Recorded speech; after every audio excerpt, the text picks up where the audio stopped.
So, like a complete moron, I forgot to review one of the more seminal Christmas classics.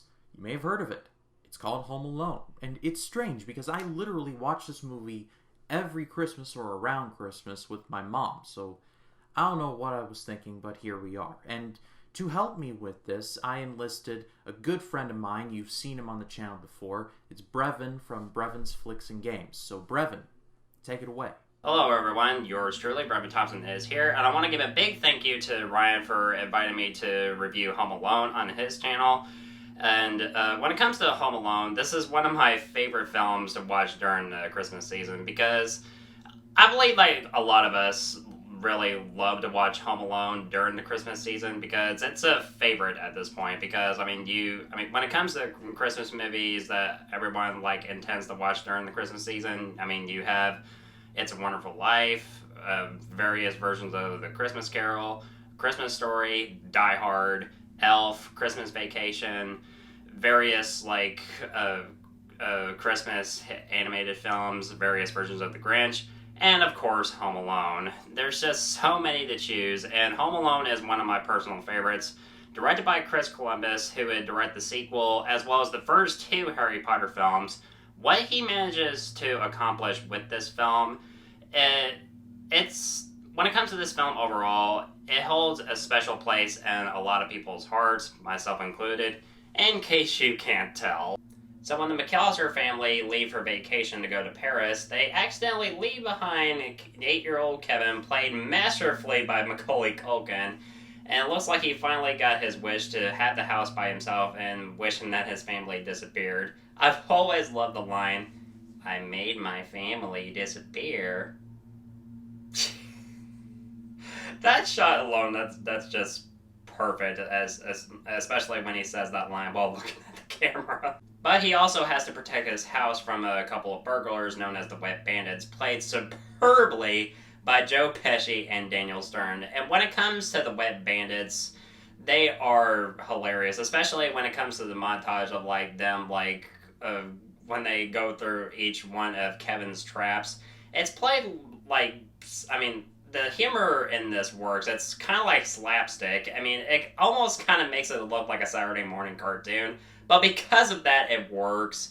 And what baffles me is, like, after all this, how are they not dead, or at least seriously injured? It's just like, I get it's not supposed to be entirely realistic, because, I mean, this is a film that a family can enjoy, but since, I mean, it's not, like, meant to be taken seriously, I mean, it's just hilarious, and I always love to watch it, and I never get bored with it, so that gets a pass for me. What I think Chris Columbus manages to do with this film, as well as the sequel, even though, like, a lot of people are really mixed on the sequel, well, I don't particularly hate the sequel, even though it copies a lot of this film, but still, I enjoy the sequel for what it was. But what he does with this film in particular, he does a pretty good job with, like, giving good performances out of the actors, especially with Macaulay Culkin, because after this film, he was like a superstar back in the 90s.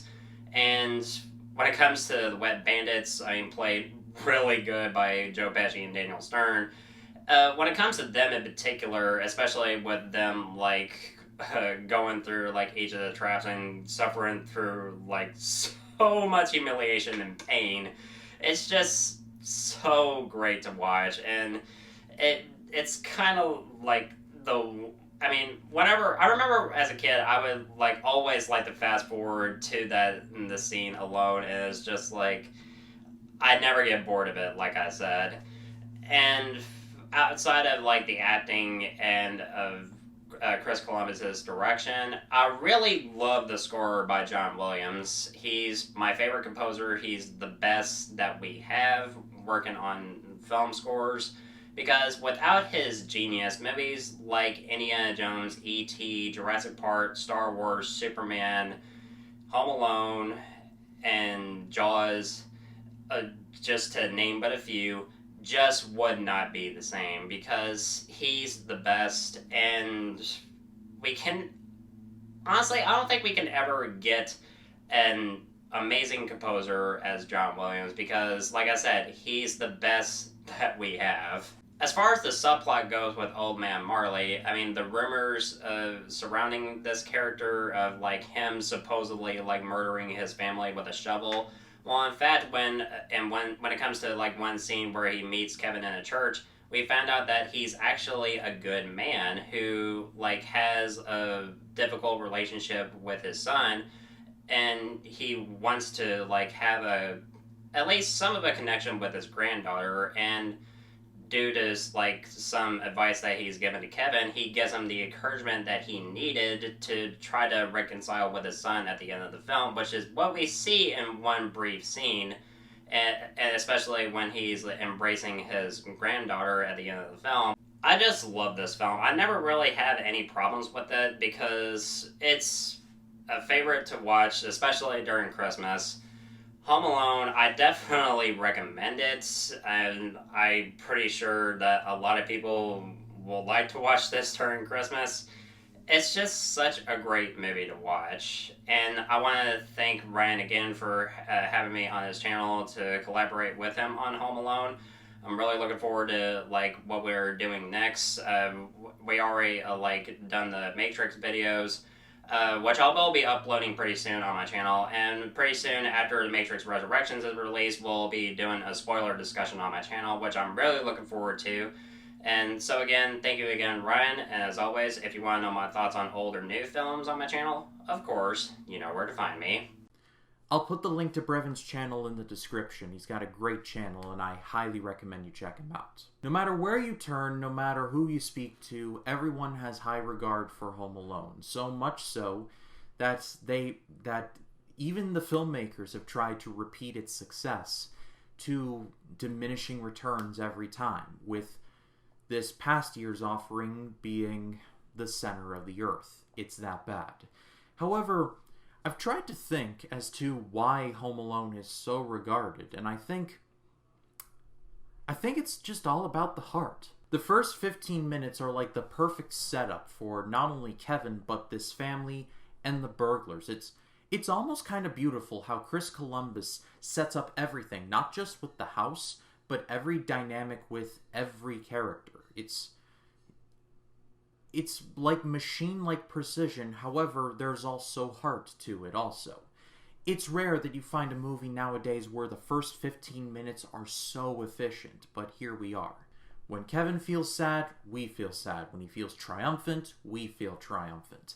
It's like the perfect marriage between the audience and the film, if that makes any sense at all. And it's the heart of the movie, like I mentioned, that really sets it apart, even from its sequels.